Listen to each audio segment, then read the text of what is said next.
Hello everyone, I Pragya Pandey welcome you all to the YouTube channel of Rouse Academy for competitive exams, and this is our special series on daily news review.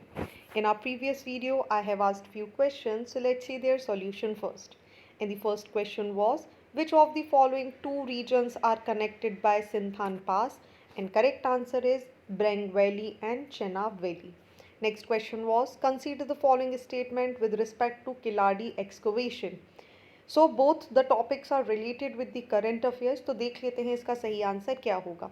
It is a Sangam period settlement lying on the bank of Ravi lying on the river Palar that is being excavated by the Archaeological Survey of India. जी नहीं, ये locate करता है वैगई नदी के पास. So option one is wrong here. Next option is, this site is estimated to be from the period between 5th century BC and the 3rd century CE, and evidences of Tamil Brahmi script have been found. Yes, and the option 2 is correct. So without wasting any time, let's see what is in the news. So this first article is very important for your prelims point of view, क्योंकि यहाँ से आपसे direct questions बन सकते हैं. देखिए कि हो क्या रहा है, यूनियन गवर्नमेंट ने यहाँ पर डिसाइड किया है कि what they'll do, they'll kick off year-long celebration to mark the 284th birth anniversary of संत सेवालाल महाराज. ये संत सेवालाल महाराज कौन थे? देखिए, ये एक स्पिरिचुअल और रिलीजियस टीचर हैं बंजारा कम्युनिटी के, जो कि एक नोमैडिक कम्युनिटी होती है, हमें पता है, और ये शेड्यूल्ड ट्राइब की कैटेगरी में भी आते हैं. चलिए, तो पहली चीज़ तो आपको क्लियर हो गई कि संत सेवालाल महाराज जयंती किस कम्युनिटी से रिलेटेड है, तो it is with the Banjara community. बात कर लेते हैं बंजारास की. तो देखिए, ये एक नोमैडिक ट्राइब होती है, हमें ये एक नोमैडिक ट्राइब यहाँ पर देखने के लिए मिलेगी. साथ ही अगर हम बात करें तो देखिए, ये जो शब्द हमें यहाँ पे दिखाई देता है बंजारा, ठीक है, ये बंजारा शब्द की जब हम बात करें तो बेसिकली इसे एक शब्द से निकाला गया है, विच इज़ वनच मीनिंग ट्रेड एंड जरा मीनिंग ट्रैवल. सो ऐसे लोग जो व्यापार के लिए एक स्थान से दूसरे स्थान पर ट्रैवल कर रहे हैं, उन्हें भी हम यहाँ पर बंजारा बोल देते हैं. इनकी जो डायलेक्ट है ये बहुत इंपॉर्टेंट है, दैट इज़ गोरबोली. ठीक है, सीधे क्वेश्चंस आ जाते हैं, गोरबोली डायलेक्ट का संबंध किस पर्टिकुलर कम्युनिटी से है. चलो, these nomads were the vital supply chain for villages and they ended up all over Asia and Europe. आज की डेट में भी आप देखेंगे आपके आसपास कई बार आप देखेंगे कि बंजारा कम्युनिटी आती है, ठहरती है और सर्टेन टाइम बाद चली जाती है. बंजारा उन कुछ लोगों में से माने जाते हैं, उन कुछ ट्राइबल्स में माने जाते हैं जिनको ब्रिटिशर्स ने ट्राई किया था. Britishers basically tried attempt to seize their land for plantation and enroll them as a labor also. So इन्होंने लगातार रिवॉल्ट किया, फ्रस्ट्रेटेड हुए against the Britishers, and in 1871 what happened, the Banjara and the several other tribes were brought under the Criminal Tribe Act. इसको हम पहले भी कई बार discuss कर चुके हैं. सो इनको ला दिया गया क्रिमिनल ट्राइब एक्ट के अंदर में and put to hard labor in order to cure criminal tendency. So what Britishers did here कि ठीक है, इनके लैंड यहाँ पे ले लिए, resulted into they started protesting. इन्होंने क्या किया, 1871 के बाद इन्होंने इसको CTB के अंदर डाल दिया. और पनिशमेंट कैसी दे दी जाती थी कि भाई हार्ड लेबर करवाया जाता था as a criminal tendency. But after independence अगर हम बात करें तो this community was denotified in the 1950s. इसे डी नोटिफाइड यहाँ पर कर दिया गया, but they were continue to be listed under the habitual offenders act 1952, which was wrong here. So they slowly became daily wage workers on farms and construction site, and the members continue to struggle with the stereotypes. What happened कि Banjara community की अगर आप आज की date में बात करेंगे तो इनकी रूट्स हमें राजस्थान के आसपास, आंध्र प्रदेश, लंबाडा, कर्नाटका के आसपास देखने के लिए मिल जाएगी. ठीक है, और वहीं अगर हम बात करें तो मध्य प्रदेश में भी हमें इनके रूट्स देखने के लिए मिल जाते हैं. वहीं अगर हम शेड्यूल्ड ट्राइब्स की देखें तो they have been declared as scheduled tribes in 5 states yet. Andhra Pradesh में आप देखेंगे तो इन्हें बोला जाता है शेड्यूल्ड ट्राइब की कैटेगरी में. तेलंगाना में भी इनको इसी कैटेगरी में रखा गया है. बिहार, उड़ीसा और झारखंड में भी इसी कैटेगरी में रखा गया है. लेकिन वहीं अगर हम बात करें हिमाचल प्रदेश और कर्नाटका की, ठीक है, तो हिमाचल प्रदेश और कर्नाटका ने इन्हें रखा है शेड्यूल कास्ट की लिस्ट में, लेकिन ऐसी कुछ स्टेट्स भी हैं जो इन्हें ओबीसी की कैटेगरी में लेकर आते हैं, जिसमें से एक स्टेट आपको देखने मिल जाएगा मध्य प्रदेश, छत्तीसगढ़, दमन एंड दीव, हरियाणा, महाराष्ट्र, राजस्थान, उत्तर प्रदेश एंड उत्तराखंड। चलिए, तो इसी के साथ अब डिस्कस कर लेते हैं संत सेवालाल महाराज के बारे में भी। देखिए, सेवालाल महाराज, जैसा मैंने आपको बताया, एक स्पिरिचुअल गुरु माने जाते हैं, सोशो रिलीजियस इन्होंने रिफॉर्म्स लाए बंजारा कम्युनिटी में, और माना जाता है कि ही लिव्ड बिटवीन 1739 से लेकर लगभग 1773 तक ये रहे। बेसिकली इन्होंने जो सबसे बड़ा रिवॉल्ट किया था that was against the animal sacrifice and the baptism. ठीक है, सो इन्होंने बहुत सारी तो जो मिनिस्ट्री है हमारी, उन्होंने रिसेंटली अनाउंस किया that the government of India what they will launch a year long celebration making the 284th birth anniversary of this reformer. ठीक है, वही अगर हम बात करें तो माना जाता है, जो भी डॉक्यूमेंट्स हमें मिले हैं, that he was the disciple of Jagdamba and he fought against the Nizam rulers, the Mysore rulers. Also, he fought for the traditional right and the land right of the Banjara community, and Britishers also call him the Shiva Rathod। ठीक है, तो आपको कोई भी question यहाँ से देखने के लिए मिल सकता है। तो देखिए, मैंने आपको जितना यहाँ पे कवर होना चाहिए था, जो जो टॉपिक कवर करने चाहिए थे, वो सारे बता दिए। सो आई होप ये सारे एस्पेक्ट आपको क्लियर हो चुके होंगे। चलिए, moving on to the next news which is important for social issues, और बात यहाँ पर की जा रही है सुप्रीम कोर्ट ने जो हमारा मिशन शक्ति है, जो एक अम्ब्रेला स्कीम हमें यहाँ पर देखने मिल जाती है for the safety, security and empowerment of women, उसको लेकर यहाँ पर अपना एक स्टेटमेंट दिया है about the lack of protection officers for the domestic violence cases. But recently ये ऑब्जर्व किया गया कि आप देखें अगर, तो 4.4 लाख केसेस जो हैं डोमेस्टिक असॉल्ट के, they are still pending across the 801 areas. Now why all these things are happening here? तो जो ऑब्जर्वेशन यहाँ पर किए गए, उससे ये आइडेंटिफाई हुआ कि जो डोमेस्टिक जो प्रोटेक्शन ऑफिसर यहाँ पे अपॉइंट करने की बात की जाती है, ठीक है, लाइक दी मजिस्ट्रेट जो होते हैं who are task with implementation of the enhancement and the implementation of this scheme, also यहाँ पर महिलाएं पहुँच सकती हैं, इनके पास अपनी कंप्लेंट लिखा सकती हैं। तो इनकी जो संख्या है वो क्या हमें देखने के लिए मिल रही है? बहुत ही ज़्यादा कम। ठीक है, तो ये तो रहा पर्टिकुलर इस न्यूज़ के बारे में। देख लेते हैं आखिर मिशन शक्ति क्या है, which is very very important for our prelims examination.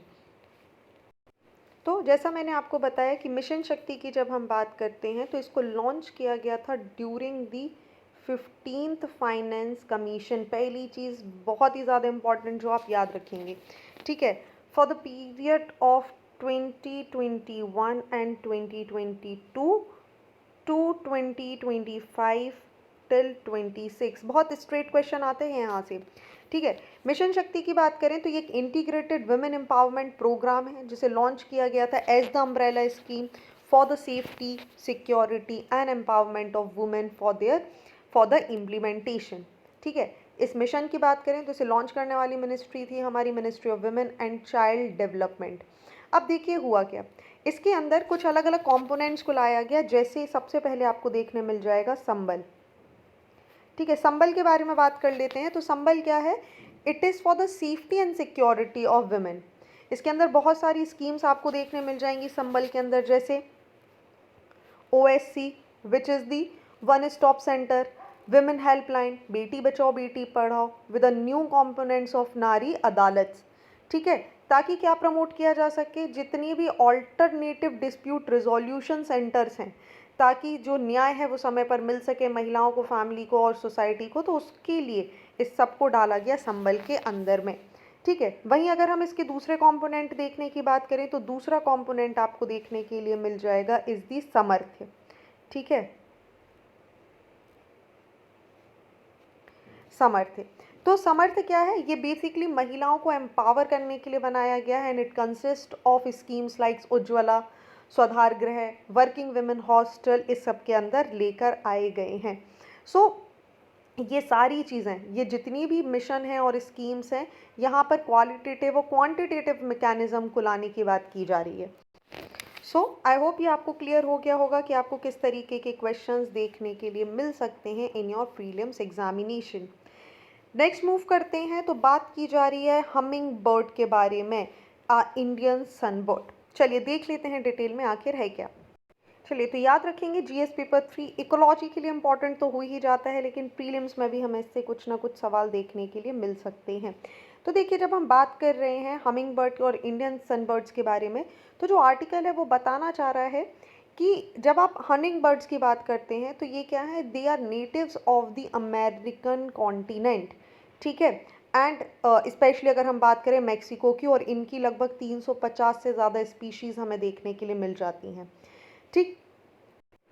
तो ये जो बर्ड्स हैं बेसिकली अगर हम इनकी बात करें तो इनका जो ओरिजिनल नेम है, या ओरिजिनल आपसे यहाँ से नाम पूछा जा सकता है एग्जामिनेशन में, दैट इज ह्यूटिजलिन, ठीक है ना, ZILIN, ह्यूटिजलिन, जिसका मतलब होता है रे ऑफ द सन। और इन्हें ये नाम दिया किसने है, इन्हें नाम दिया है इस पर्टिकुलर कम्युनिटी ने एस्टेक। एस्टेक क्या है, तो देखिए ये जो ओरिजिनल मैक्सिको के नेटिव्स लोग हैं, ठीक है, मैक्सिको के ये जो नेटिव लोग हैं उन्होंने इनको एक नाम दिया है हमिंग बर्ड्स को, जिनका ओरिजिनल नाम था ह्यूटिजलिन, अ रे ऑफ होप। वहीं देखिए अगर हम इनकी खासियत की बात करें तो ये बहुत ही ज़्यादा छोटी सी होती हैं। द बी हमिंग बर्ड अगर जिसकी हम बात करें तो ये मुश्किल से सिर्फ आपको 5 सेंटीमीटर लंबी और लगभग 2 ग्राम इसका वजन हमें दिखाई देता है। ऑल्सो इनकी क्वालिटी हमें यहाँ पर देखने मिलेगी that they can beat their wings up to 50 times per second, which is very very amazing here, that you should also remember, क्योंकि आर्टिकल में ये जो सेक्शन आया है, देखिए याद रखिए कि साइंस एंड टेक के पेज पर आया है और इसकी इंपॉर्टेंस आप यहाँ से समझ सकते हैं। So what they do, these birds can beat their wings up to 50 time per second and creating a hum that defines them, ठीक है। एक हम की आवाज़ यहाँ पर हमें दिखाई देती है जिसकी वजह से हम इन्हें क्या बोल देते हैं, हमिंग बर्ड्स भी बोल दिया जाता है। अब देखिए इन्हीं से मिलती जुलती एक प्रजाति है जो इंडिया में पाई जाती है, जिनका नाम है इंडियन सनबर्ड। हालांकि कई बार कंफ्यूजन कर लिया जाता है कि these are the humming birds, no, Indian sunbirds, और इनमें थोड़ा सा डिफरेंस हमें देखने के लिए मिलता है। इंडिया की जो सनबर्ड है अगर आप इसकी बात करेंगे तो ये हमिंग बर्ड से फीचर्स में आपको बहुत ज़्यादा मिलती हुई दिखाई दे जाएगी, लेकिन जो इनमें बहुत माइन्यूट से डिफरेंस है वो क्या है, आप देखेंगे तो ये कैसी होती हैं, जो सनबर्ड्स हैं they can hover briefly and they can also go for the bright tubular flowers, they are critical pollinators of the flame of the forest. The energy demands of hovering are very very high, and relative to their body mass, hummingbirds have the highest metabolic rate among vertebrates, and most of this energy comes from the nectar, and they can also mimic like a parrot. However, we don't see these kind of qualities in the Indian sunbirds. So these are the few points that you should keep in mind. वहीं prelims point of view से अगर आपको याद रखना हो तो आप याद रखेंगे कि they are humming birds की जब हम बात करते हैं तो they are capable of flying long distances, और इस लॉन्ग डिस्टेंसेस पे जाने की वजह से ये बहुत ही ज़्यादा अपने पंखों को फड़फड़ाते हैं, और इनकी फ्लाइंग एबिलिटी ही इनकी क्या होती है सबसे ज़्यादा खासियत बात। Their wing can beat up to 80 times per second, that I have already told you. Along with that, you should remember that beat per second allow them to hover in place. Even they can fly backward and change direction very quickly. They are also capable of flying long distance. Along with that, their energy, because ये इतना लंबा travel करती है, इनको बहुत ज़्यादा energy की ज़रूरत होती है, ठीक है। इनका होवरिंग बहुत ज़्यादा हाई होता है जिसकी वजह से इनका बॉडी मास अगर आप देखेंगे, so relative to their body mass, the hummingbirds have the highest metabolic rate among all the vertebrates. ये प्राइमरी जो फूड लेती हैं अपना, वो नेक्टर, फ्लावर के नेक्टर से लेती है, जो इनको प्रोवाइड करता है energy, and they need the sustain their high metabolic rate which fulfilled by the nectar from the flowers. They also eat small insects and spider for their proteins. चलिए तो ये कुछ पॉइंट्स थे जहाँ से आपको मैक्सिमम क्वेश्चन देखने के लिए मिल सकते हैं। तो अब आगे बढ़ते हैं नेक्स्ट आर्टिकल की तरफ। So this article important for GS paper number 1, इसको हमें रीड करना है विद दिस आर्टिकल ऑल्सो, जहाँ पे मेंस्ट्रुअल लीव की बात की जा रही है और ये लगातार न्यूज़ का विषय बना हुआ है। इंपॉर्टेंस क्या हो जाती है, हमें सोशल इशू में इससे रिलेटेड कोई ना कोई क्वेश्चन डेफिनेटली देखने के लिए मिल सकता है। अब देखिए हुआ क्या था, सुप्रीम कोर्ट में आपको याद हो एक पिटीशन यहाँ पर फाइल की गई थी, जहाँ पर बोला जा रहा था कि भाई जो मेंस्ट्रुअल पेन लीव है वो स्टूडेंट और वर्किंग वुमेन्स को दी जाए। हालांकि सुप्रीम कोर्ट ने डायरेक्ट किया कि भाई ये जो पिटीशन यहाँ तक अप्रोच की गई है, rather it should be given to the union ministry of women and child development, ताकि वो यहाँ पर एक पॉलिसी बना सके किससे रिलेटेड, मेंस्ट्रुअल पेन लीव से लेकर। ठीक है, एक 3 जजेस का बेंच यहाँ पर बैठा था, जिसको लीड किया था हमारे चीफ जस्टिस ऑफ इंडिया ने, मिस्टर DY चंद्रचूड़। इन्होंने बोला कि भाई ये एक बायोलॉजिकल प्रोसेस है। आप देखिए जब मेंस्ट्रुअल पेन की यहाँ पर बात की जा रही है तो it is a biological process.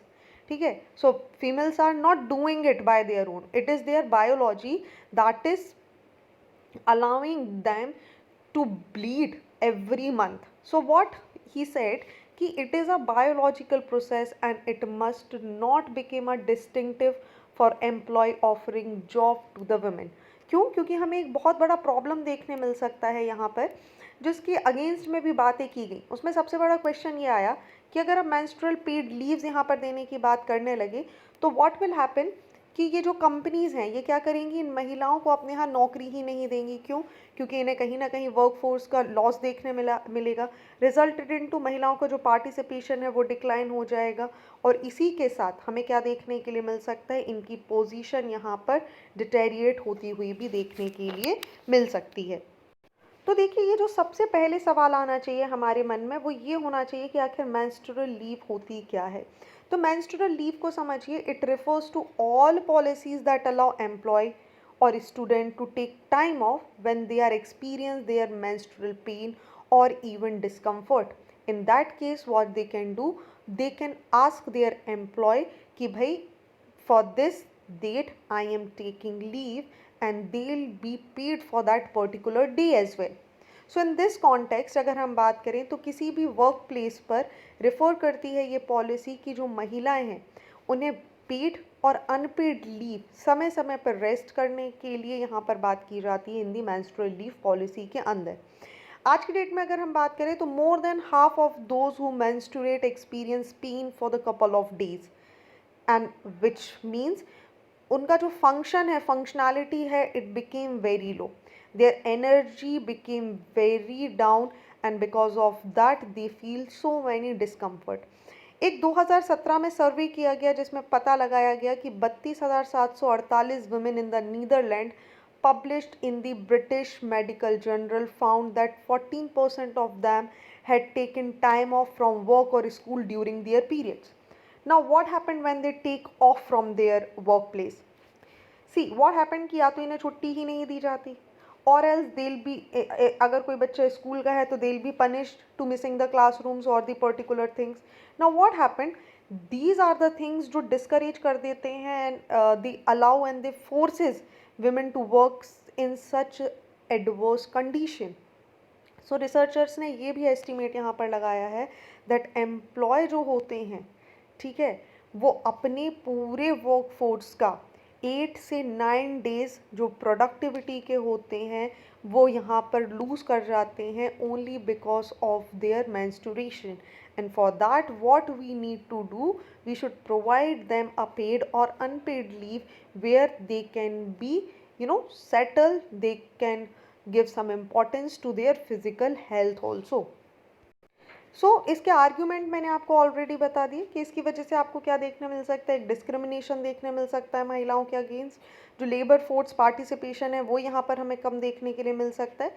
वहीं कुछ लोगों का बोलना ये भी है कि not everyone, not even all those who menstruate they feel pain, so how you will determine that somebody is feeling pain, and what, like they will only take leave just for that. So these are also few of the points जो हमें याद रखने हैं। इसी से related आपको एक बहुत अच्छा कॉन्टेक्स्ट याद रखना है। अभी की डेट में इंडिया में केरला और Bihar are allowing women for having the menstrual pain leave. वहीं जोमेटोज़ की अगर हम बात कर लें वो भी पेड लीव यहाँ पर देता है अपनी विमेन एम्प्लॉयज़ को। Several Indian startups what they do, they also introduce this menstrual pain leave. अगर हम देखने यहाँ पर बात करें तो Indonesia, Korea, Japan, south Korea, Zambia, Russia जैसी जगहों पर आप देखेंगे कि इस तरीके की पॉलिसीज़ को ऑलरेडी लेबर लॉज के साथ इम्प्लीमेंट किया गया है। देखना होगा कि किस तरीके से फर्दर हमें इसमें कुछ डिसीजंस देखने के लिए मिल सकते हैं, क्या नए चेंजेस होंगे, because this will be the game changer and this will be very amazing and good news for all the womens out there. चलिए आगे बढ़ते हैं अगले आर्टिकल की तरफ, लेकिन अगर आपने अब तक हमारे चैनल को लाइक नहीं किया है so do like our channel and subscribe it to never miss any updates. Also if you want to give wings to your preparation do visit Rauz academy for competitive exams. चलिए आगे बढ़ते हैं अगले article की तरफ जो बात कर रहा है हीट वेव की एनाटॉमी के बारे में। इस बार आपने देखा होगा कि थोड़ा सा हमें जल्दी गर्मियाँ फील होने लगी हैं और कहीं ना कहीं प्रेडिक्शन लगाया जा रहा है कि this will be the year जब आपको क्या देखने के लिए मिल सकता है, जो टेम्परेचर है, जो नॉर्मल टेम्परेचर है as per the Indian meteorological department, हमें जो मैक्सिमम टेम्परेचर देखने के लिए मिल सकता है वो मिलेगा north west, west and the central India. और जो नॉर्मल टेम्परेचर है उससे लगभग 3 to 5 डिग्री अगर हम देखेंगे तो हमें ज़्यादा ही टेम्परेचर देखने के लिए मिलेगा। ठीक है, अगर हम बात करें तो आप देखेंगे जो हमारा नेशनल कैपिटल है वहीं पर in the mid of the February itself they have recorded the 33.6 degree temperature which is not normal. समझ लेते हैं कि आखिर हीट वेव्स होती क्या हैं। तो देखिए हीट वेव्स कुछ नहीं है, एक तरीके से ये कॉन्सेप्ट देखिए कि हीट वेव क्या होता है, एक पीरियड होता है of the abnormal high temperature when the actual maximum temperature of that place is significantly higher than the normal maximum temperature। For example आप समझ लीजिए अगर हम फेबररी मंथ का दिल्ली का टेम्परेचर निकालें जो एक एवरेज टेम्परेचर था, ठीक है, वो मान लिया हमने कि दैट वाज 23, लेकिन जो एक्चुअल टेम्परेचर मेजर किया गया that came out with the 33.6, तो this will became the actual maximum temperature of that particular area. तो यूजुअली हमें क्या देखने मिलता है, जैसे ही ट्रॉपिक ऑफ कैंसर पे सन हमें देखने के लिए मिल जाता है, आप देखेंगे इंडिया में जितना भी नॉर्थ वेस्ट, नदर्न और साउथ सेंट्रल पार्ट होता है ये हीटअप होने लगता है। And in that period only जो हीट वेव्स हो जाती हैं हमारी मार्च से लेकर जून में आपको क्या होने लगती है, बढ़ती हुई दिखाई देती हैं, which resulted into the extreme temperature and which resulted into atmospheric condition and they affect adversely to the people living in these region as they can cause physiological stress, sometimes even resulted into death। Condition बहुत ही ज़्यादा adverse हमें देखने के लिए मिल जाती है यहाँ। अब देखिए एक चीज़ बहुत अच्छे से समझ लीजिए कि किसी भी वेव को हीट वेव डिक्लेयर करने के लिए कुछ क्राइटेरियाज बनाए गए हैं। ठीक है, हीट वेव्स के लिए क्या बोला गया है कि जो हाईएस्ट टेम्परेचर है that must be at least 40 degree Celsius for plain regions. ध्यान से समझिए, यहाँ से बहुत स्ट्रेट क्वेश्चन बनेगा प्रीलिम्स में और आपके अगर कॉन्सेप्ट क्लियर नहीं होंगे तो आप इसे अटैम्प्ट नहीं कर पाएंगे। 40 डिग्री प्लेन एरिया में होना चाहिए और 30 डिग्री सेल्सियस की जब हम बात करें तो it should be on the hilly region. तो ये तो पहली कंडीशन हो गई। दूसरी बात कर लेते हैं based on departure from normal. Heat waves बात करें तो departure from normal is the 4.5 degree Celsius to 6.4 degree Celsius.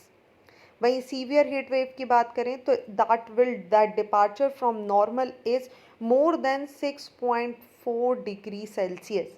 ठीक है, वहीं अगर हम आगे देखें कि based on the actual maximum temperature जो मैंने आपको बताया कि जब एक्चुअल मैक्सिमम टेम्परेचर है वो या तो बराबर है या ज़्यादा है 45 डिग्री सेल्सियस के, तो इसको क्या बोला जाएगा, आपका हीट वेव। वहीं सीवियर हीट वेव की कंडीशन कब होगी, जब आपका टेम्परेचर ज़्यादा है या बराबर है 47 डिग्री सेल्सियस के, तो इन that case on the basis of the actual maximum temperature a wave will declare the heat wave. ठीक है, वहीं अब अगर हम कोस्टल स्टेशन की बात करें तो क्या कंडीशन यहाँ बताई गई है। कोस्टल स्टेशन को देखें कि व्हेन हीट वेव्स में be defined the heat waves when there is at least 4.5 degree Celsius temperature from the average given temperature, और जो इसके लिए एक बेसिक माना गया है that is 37 degree Celsius. So क्या ऐसी कंडीशन हो जाती हैं जो फेवरेबल हो जाती हैं for the heat waves? So these are like transportation prevalence of hot dry air over a region. For this purpose, what happened? Distributing hot air over the area, there should be a region of warm, dry air and a suitable flow pattern. दूसरी बात यहाँ पर बोली जा रही है कि भाई आपको मॉइस्चर नहीं देखने मिलेगा अपर एटमॉस्फेयर में. So moisture prevents the temperature from rising. Now what happened when there is no moisture in the upper atmosphere? The temperature will keep on rising. Next condition हमें यहाँ पर क्या देखने जाएगी कि the sky should be practically cloudless. So to allow the area to be as well insulated as possible, this is also the condition. Next हमें क्या देखने मिल जाएगा? Large amplitude anticyclonic condition in that particular area. अब देखिए हुआ क्या है, कई बार एक चीज़ नोटिस की गई है कि जब आप 2022 को देखेंगे तो this year itself is the heat wave started early and were more numerous, and they could also extend further south into peninsular India due to north-south pressure pattern set up by the La Nina and a world affecting weather phenomena in which a band of cool water spread east-west across the equatorial Pacific Ocean, and this we have discussed multiple times.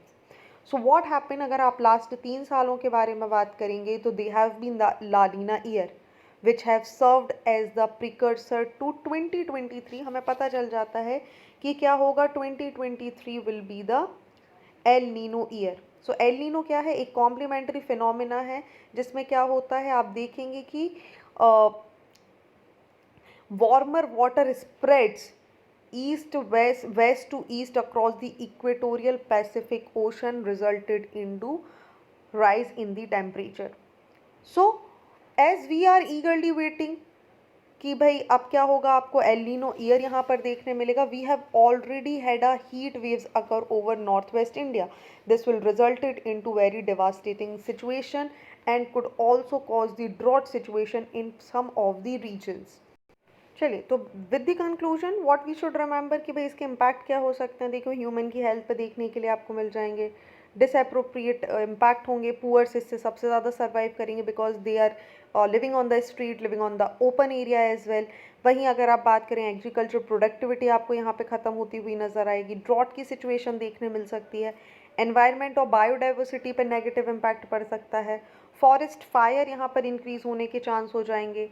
Urban और industrial fire भी यहाँ पर क्या हो सकती है, increase हो सकती है. ठीक है. So these are the few impacts जो हमें देखने मिलेंगे. अब ऐसी क्या चीज़ें हैं, क्या मैनेजमेंट हैं जो हम अपना सकते हैं. सो मैनेजमेंट की बात करें तो सबसे पहले आ जाता है early warning system. with the early warning system what we can do, we can inform the people, okay, this is about to happen, now what you have to do, just stay inside the house. And for the street people who are living on the street and for the poor people, government also came forward and they must give some kind of shelters to these people. वहीं हमें natural buffers यहाँ पर बनाने की ज़रूरत है. हम ज़्यादा से ज़्यादा क्या करेंगे, पेड़ पौधे लगा सकते हैं. रिलीफ फीचर्स यहाँ पे लगाए जा सकते हैं. पोस्ट डिज़ास्टर जैसी कंडीशंस के लिए भी हमें पहले से तैयार रहना होगा. वहीं minimising water and electricity supply cuts हमें यहाँ पर करने होंगे. क्यों? क्योंकि what will happen, people will suffer a lot if they will not get enough water. Public health institutions को हमें पहले से सुधारना होगा कि हमें बहुत सारे केसेस देखने मिल सकते हैं डिहाइड्रेशन के. सो हमें लोगों को अभी से अवेयर करना होगा. पब्लिक अवेयरनेस यहाँ पर लानी होगी कि व्हाट दे शुड डू, कि वो अभी से अपनी हेल्थ को थोड़ा सा प्रायोरिटाइज करके चलें. वहीं हमें पब्लिक कूलिंग प्लेसेस को लगाना होगा, लाइक शेल्टर्स प्रोवाइड करने होंगे. ऐसी जगह लगानी होगी जो not alone the roof is there but also some sort of sides are there so that people can sit and take rest in those shelter.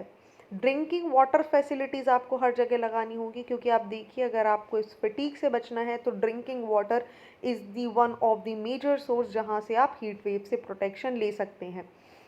ठीक है. फायर लाइटिंग फैसिलिटीज़ के लिए हमें अभी से तैयार होना होगा. और जो भी क्लाइमेटिक कंडीशंस हमें देखने मिल रही हैं उसके लिए पहले से हमें प्रिपेयर होना ज़रूरी है। चलिए आगे बढ़ते हैं अगले आर्टिकल की तरफ, जहाँ पर बात की जा रही थी ई संजीवनी की। देखिए ई संजीवनी में हुआ क्या है, अभी रिसेंटली अपनी मन की बात में प्रधानमंत्री जी ने इसका जिक्र किया है। और ई संजीवनी जब डिजिटल इंडिया की बात करेंगे तो एक बहुत अच्छा पॉइंट हमें दिखाई देता है in the field of medical. ठीक है, तो समझ लेते हैं प्रीलिम्स पॉइंट ऑफ व्यू से कि आखिर ई संजीवनी है क्या। सो इस स्कीम को लॉन्च किया गया था 2019 में और इसे रन करती है हमारी ministry of health and family welfare. बात की जाए तो इस पर्टिकुलर स्कीम को जब लॉन्च किया गया तो इसे बोला जाता था नेशनल टेली कंसल्टेशन सर्विस भी बोला गया, क्योंकि इसका मुख्य उद्देश्य था कि जो हेल्थ केयर सर्विसेज है उन लोगों तक पहुंचाई जा सके जो बाहर नहीं आ सके। क्यों? क्योंकि इसका सबसे बड़ा काम था, इसको सबसे ज़्यादा जल्दी जो लॉन्च किया गया था दैट इज़ ड्यूरिंग द कोविड-19। सो इसने इंक्लूड किया ऐसे सारे स्ट्रक्चर को, ऐसे सेफ टेली कंसल्टेशन को between a doctor and patient through the online mode, जिसे हम ई संजीवनी ओपीडी भी बोलते हैं। ठीक है, तो ई संजीवनी ओपीडी पोर्टल की हम बात करें और सिस्टम की बात करें तो इसको डेवलप किया गया by the centre for development of advance computing, जिसे हम सीडेक बोलते हैं, जो कि सिचुएटेड है मोहाली में। ये एक यहाँ पर आपको एक तरीके का पैनल देखने मिलेगा डॉक्टर्स का, जहाँ पर क्या होती हैं जो सर्विसेज प्रोवाइड करते हैं on behalf of the government. Few states जैसे आप बात करेंगे झारखंड, केरला, पंजाब और Tamil Nadu, they have started offering specialized doctor consultation services to rather than only the state government doctors. So अगर यहाँ पर हम बात करें ई संजीवनी ओपीडी की तो आप याद रखेंगे ये patient to doctor teleconsultation भी बोला जाता है, जिसका मुख्य उद्देश्य कोविड-19 के टाइम पे एक फ्री कंसल्टेशन और एक अच्छा हेल्थ केयर यहाँ पर प्रोवाइड करना था। अब आपके मन में एक सवाल आ रहा होगा, क्या ये सर्विसेज प्रोवाइड की जा रही हैं, क्या इन पे कोई चार्जेस लगते हैं? नहीं, they particular services offered at no cost. This e-health services has made it convenient for all the people around the India. They can come without traveling to the doctors. What they can do, वो एक ही समय पे किसी भी specialised doctor की यहाँ से उनसे कंसल्ट कर सकते थे। सो यहाँ पर आपको क्या देखने मिलेगा, पूरा जो सिस्टम है, जैसे जितनी भी सर्विसेज थी, लाइक अगर आप बात कर लें psychiatry, art therapy for kids, HIV की बात कर लें, गायनिकोलॉजी की बात कर लें, सो ये सारी चीज़ें कहाँ से प्रोवाइड की गई? आपकी ई संजीवनी के माध्यम से प्रोवाइड की गई हैं। सो आई होप ये पर्टिकुलर आर्टिकल आपको क्लियर हो चुका होगा। चलिए आगे बढ़ते हैं and it's time for quiz and the first question is the union budget announces a mission to eliminate sickle cell anaemia by which of the following year? Next question is International Intellectual Property Index is released by whom of the following organization or agency? So you all know the drill. Correct answer आपको हमें comment section में बताना है and stay tuned with us to know the right answer. So आज के लिए बस इतना ही. Thank you for watching this video. Do not forget to hit like button, comment your valuable feedback and also press the subscribe button to never miss any updates. Please follow us on Instagram and Facebook. Links are given below in the description box. Thank you and see you tomorrow.